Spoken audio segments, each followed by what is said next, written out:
Hello everybody, this is Iced Blood. Welcome back to Final Fantasy XIV. Today's episode, we're going to be moving forward with the main scenario, which means... Oh, hi. Anyway. Hi there, Elion. Still looking all dapper and gentlemanly and official to meet with, Xanthale at Bulwark Hall. The main focus of our time here in Limsa is actually to speak to Admiral Bluffesawoufn, or something. I think that's how you pronounce it. I don't know. So this is not only exciting because it unlocks airships and thus unlocks the world, but it actually is leading up to the first instance of dungeon content that we're going to have in this series. I've already unlocked guild hests, but those are very limited in scope and they're not all that interesting to me. They're good practice, but dungeons are far more interesting, by which I mean terrifying. Hi, Xanthale! Greetings, sir, and welcome to our fair city. If you would permit me to examine the seal on the missive you carry...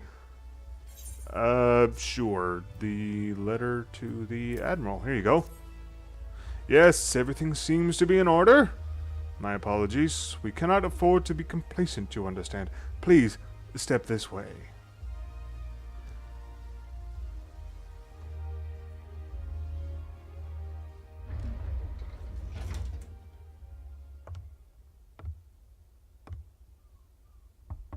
Enter.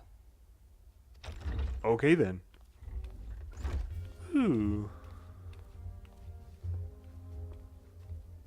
Hi. So the silver-tongued merchants send an adventurer to speak for them. It appears the Uldans place great faith in you. Of course they do. Look at me. This way. Oh, okay.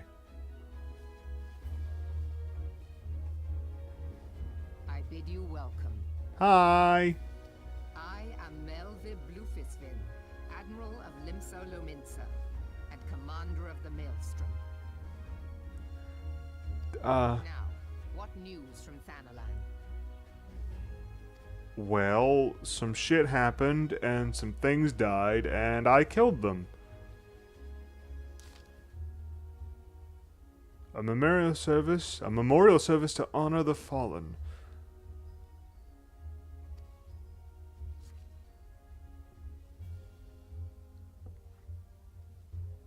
Seven hells. Has it been 5 years? 5 years since the Galilean Empire sought to wrest Eorzea from our grasp. Well, that's not very nice. It was in answer to the imperial threat that the city-states formed the Grand Companies and forged the Eorzean alliance anew. But Garlemald was content to wager all on a simple contest of martial might. Was not content. They had other plans, the Meteor Project. Legatus Nael Van Darnus, Hell's Take-Him, intended to cleanse our realm by snatching the lesser moon Dalamut from the heavens and casting it down upon our heads. Desperate to prevent this lunatic scheme, we marched our forces to the Cartano Flats and there met with the 7th Imperial Legion in battle. A lunatic scheme. It's so funny because it's about the moon. Never have I seen a fight like the Battle of Cartano, and I've seen full many. Well, that's lovely. But though we gave no quarter, spared not one ounce of effort, we could not prevent what followed that goddamn beeping sound. From inside the shell of Dalamut came a winged nightmare, a dragon the size of a bloody city. 'Twas the elder primal Bahamut, bent on making an 8th hell of Eorzea. In the space of a breath the legions of the Empire were set aflame, while our own armies fared little better. 'Twas as if the whole world was burning. Words cannot well describe the scene.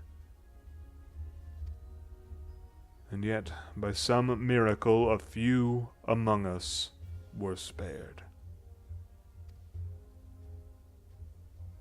Even as I steeled myself for death, a blinding white light enveloped me, robbing me of my senses.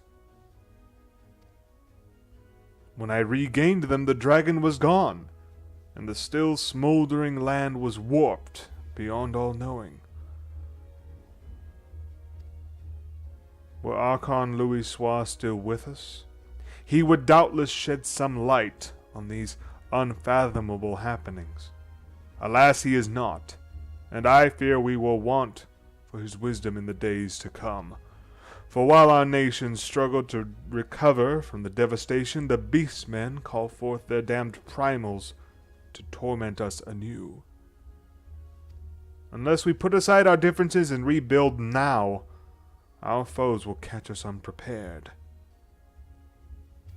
And I speak not only of the beastmen. Do not imagine that the Empire has forsaken its claim on Eorzea. The Imperials crowd our borders, waiting to strike. Damn it all. We need champions to replace those we lost. But such thoughts are worse than worthless. Time is short, and none will save us save ourselves. It is the duty of every soul who survived the calamity to work together for the good of Eorzea, and this memorial service may be the very thing to unite us. Aye, Raban has the right of it. I accept his proposal.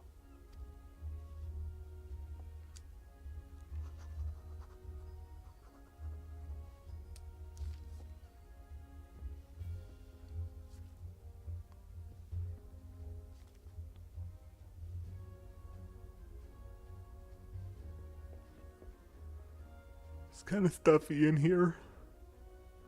Your duty is done here, adventurer. I will see to it that the Flame General receives my reply. Oh, good. You travel next to Gridania, yes?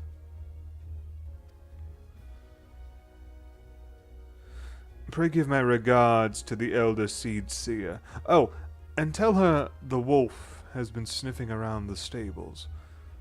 A private jest and one in poor taste, but I would have you tell it all the same. Fare you well, Elion. May the Navigator guide you on your journey. And that's one leg down, but I'm pretty sure... Actually, no, it looks like I am going straight back to the airship landing. Okay. I thought maybe there would be a little bit of a... What do you want to call it? A bit of a break here. Kind of a side trek. But I am mistaken. We will be heading back here to Limsa, however. We're going to need to... Is there... Damn it, I want to see if I can't do something... Wait. Where? Damn it. I want to find that. Oh, here we go. Aha! Aha! Ha! Ha! I have found you! There we go. Now, we won't get that beeping sound anymore. I feel intelligent. That took me entirely too long. Okay. Now that that's over, we will be coming back to Limsa for that dungeon I talked about. The first dungeon that we will unlock is going to be here in this area. But we're going to have to go to Gridania first and speak to the Elder Seedseer, because that's a very interesting title. You know, greetings, sir. Counter for passengers traveling to Gridania. Lenoflo? Pleasure to serve me again. Ready to board the airship to Gridania. Why, yes, in point of fact, I am. So yeah, we're heading to the forest. We're going to speak to the Elder Seedseer, and then I believe we're going to be sent back here to Limsa, or Lenosha, I think the area is called, and that will lead us into our first dungeon. I won't be doing that dungeon in this episode. It'll have its own video, just to make sure you won't have to wait through the queue times, because I'm a damage dealer. And every dungeon, even the little ones, need, I believe, the most of any raid or party is damage dealers by, like, statistically, or by percentage. And even the smallest parties, which is 4 people, call for 2 damage dealers versus 1 tank and 1 healer. So the damage dealing classes, by virtue of being the most plentiful and typically the easiest roles in any dungeon, we have the longest wait times to get a dungeon set up. If I were a tank class or a healing class, it'd probably be a lot quicker because there's always an excess of groups in need of them, it seems like, but for now, it'll take some time. So I'm going to make sure you don't have to sit through that with me. Anyway, we are here now in Gridania. This is the forest. The 12's what I think they call it. I must be the envoy from Ul'dah. Welcome to Gridania, sir. The Elder Seedseer awaits your arrival. Well, that's nice. She's heard of me. Okay, here we are. Serpent Honor Guard. Lovely yellow, sir. Greetings, good sir. You are the Ul'dah envoy, are you not? I am not. I have received instructions to assist you. Oh, well, thank you. Anyway, pray make your way into the city proper, and identify yourself to the conjurer at Nafika's altar. She will admit you to the lotus stand where the Elder Seedseer awaits. Okay, so we're going to go to those places, and we're going to see what the Elder Seedseer has to say. These 3 folks, the Flame General, where we got our mission from, the Elder Seedseer, and the Admiral, they're all the leaders of the Grand Companies. Elion will be joining one after a while. It's going to be a little bit before that happens. That's actually going to be after, I think, 3 dungeons and 1 primal fight. So we're going to have a bit of time before that actually happens. But it is a very important leg in the journey, I would say, because it's how you get your first mount, which is exciting. It was always kind of the main thing that I wanted to get hold of. I remember after these dungeons and everything, that is the end of the beta phase that I was in, was after beating the primal fight that we'll have, spoilers, we'll have at the end of this arc, quote unquote, this story arc. It was 3 dungeons and the 1 primal fight, and then the beta content was over. What is that? Huh. Maybe it's a free company thing, because I can't access it. In any case, I always viewed this as a very important milestone, getting hold of a mount. It always seemed like a big deal to me. I always like having some sort of transportation options. So, and of course in this game there's no better first mount than a chocobo, so that's exciting. Okay, and there we go. So now we need to go here. Nafika's altar. You are the Ul'dah envoy? No, I'm not. Silent conjurer, why are you talking? Begging your pardon, but might I inspect the missive you bear? Fine. Here. Verily, this is the seal of the supreme commander of the immortal flames. Please come with me. Verily. Verily I shall, verily. Ah. Hi. So you are the Ul'dah envoy. So people keep reminding me, yes. On behalf of our fair nation, I bid you welcome. Well, thanks. Please.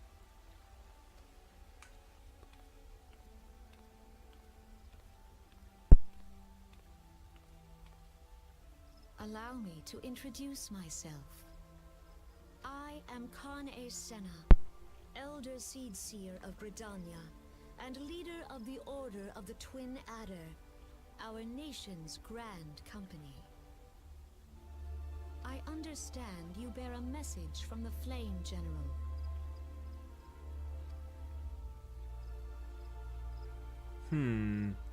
It's a very mystical, like, Queen Galadriel vibe here. A remembrance service for the fallen at Cartnell. Cartnell? I don't know. Pray tell me, adventurer, what do you know of our conflict with the Empire? It's pretty bad. It would seem my counterparts recounted the tale in some detail. That is well. What is up with your hair? How do you do that? A message from the Admiral? A wolf has been sniffing around her stables, you say. I see. Well, I shall be pleased to provide her with such counsel as I am able. But first, friend of my friend, I would tell you more of the Galean threat. For the greater part of its history, Garlemald was not even among the most influential nations of Ilsabard, the northern continent. However, its innovations in the field of magitech some 50 years past helped to raise it from the depths of obscurity.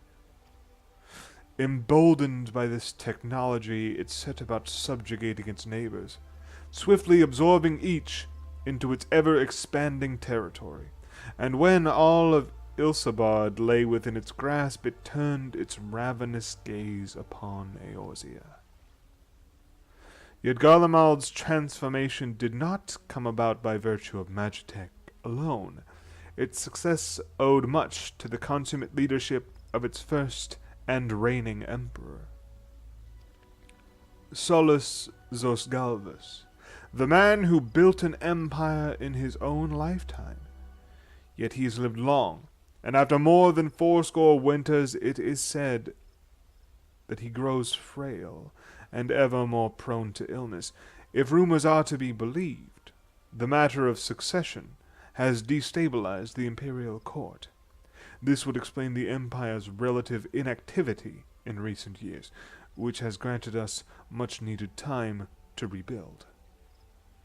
Yet we cannot allow ourselves to become complacent, for Garlemald still maintains a presence in Eorzea, in the form of the 14th Imperial Legion.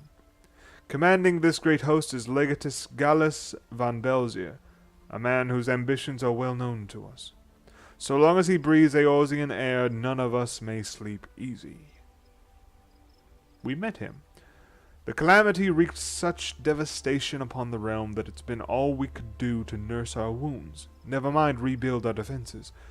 Simply put, we've not the strength to repel the Empire.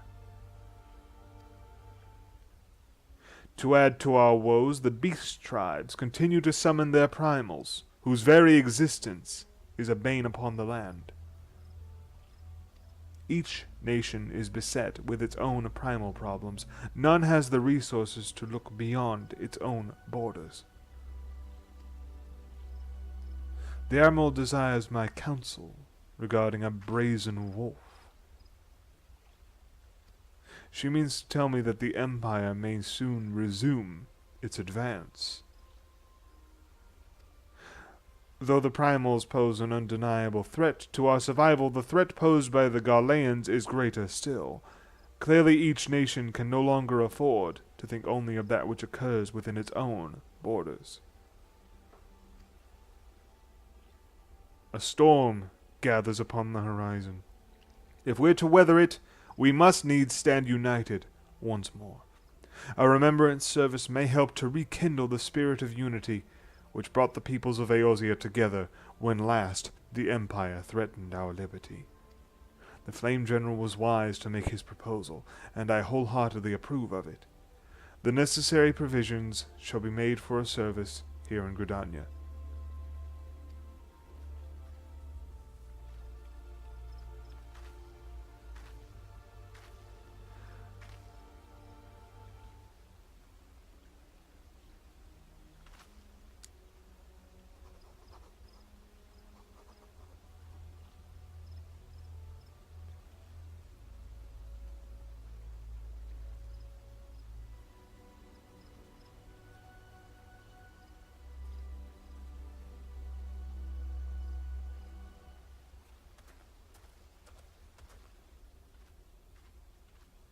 Your work here is done, my friend.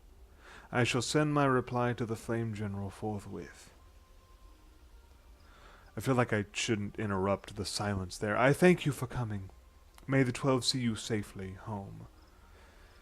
Yeah, about that safety thing, I'm not sure that's going to happen. But thank you, in any case. Okay, so our job as an envoy is completed. And we get...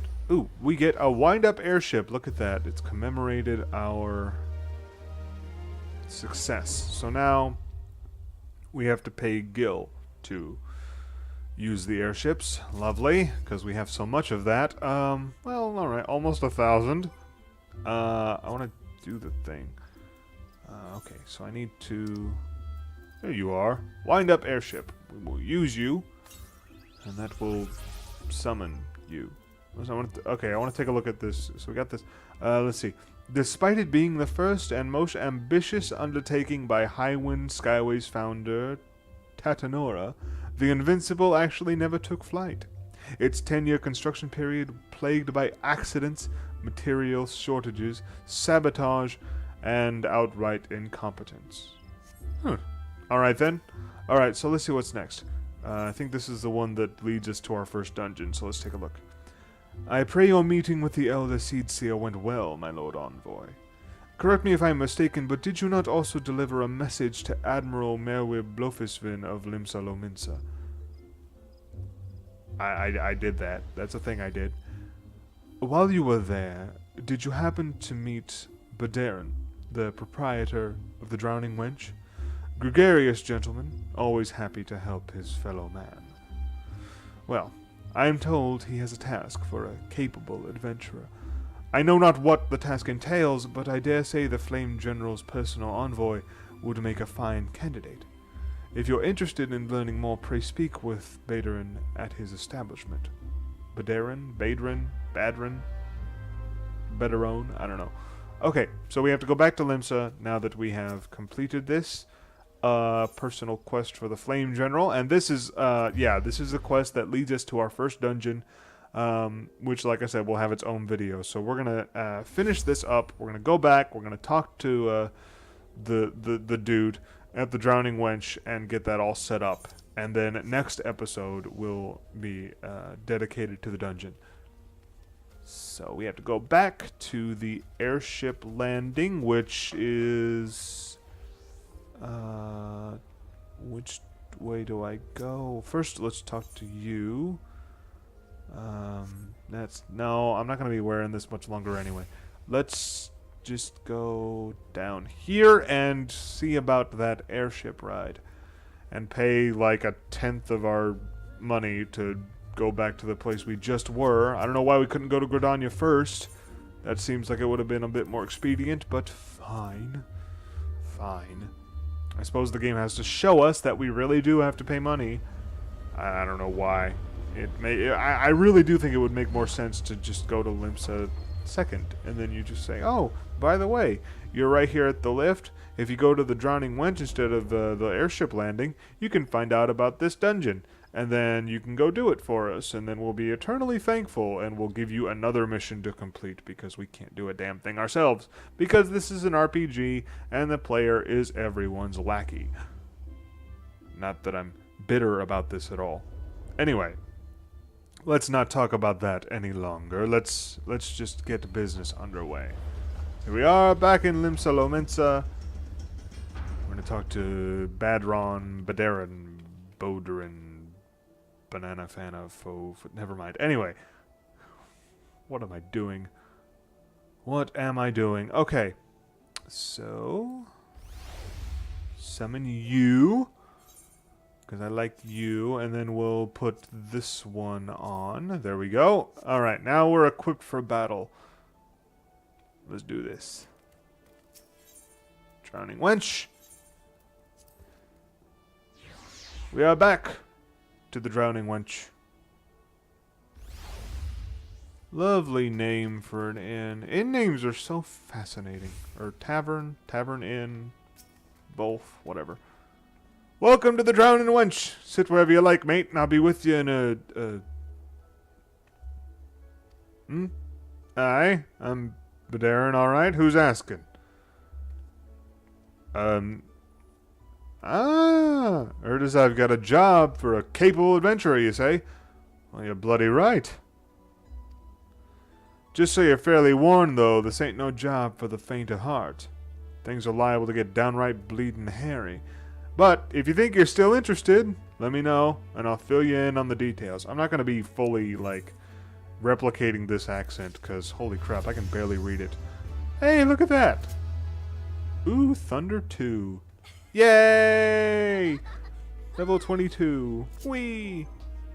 Let's see, something. I got Thunder 2. We want to put Thunder 2 on the bar, I think. And there we go. And we'll put it right there.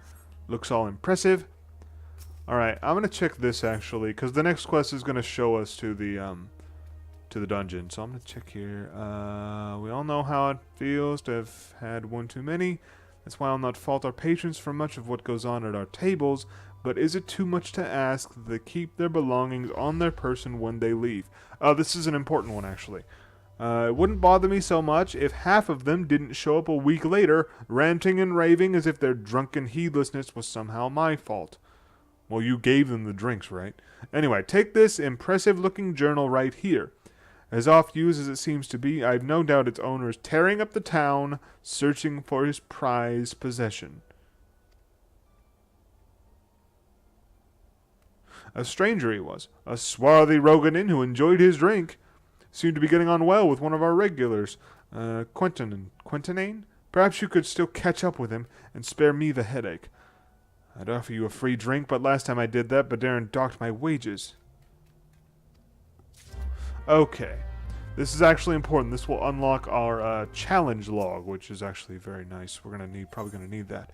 And then this one is going to unlock the aesthetician, I believe, which lets us change our hairstyle and such.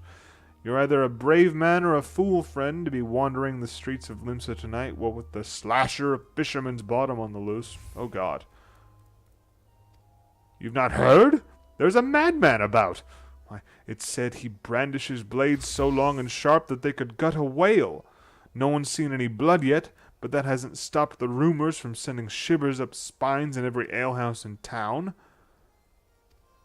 That you're still standing before me tells me you don't scare as easily as the rest. Perhaps you could assist with the investigation. To start with, you might want to look into that scream I just heard outside. Oh, good. Yeah, let's just walk right into the screaming. Actually, I'm probably going to do the rest of that off camera. And in fact, we're going to end the episode here. It's been about a half an hour. Like I said, next video we will do some work to set up our first dungeon. So that should be fun. We're going to let Elion rest up and prepare himself. He sat down to a nice meal that he probably didn't pay for.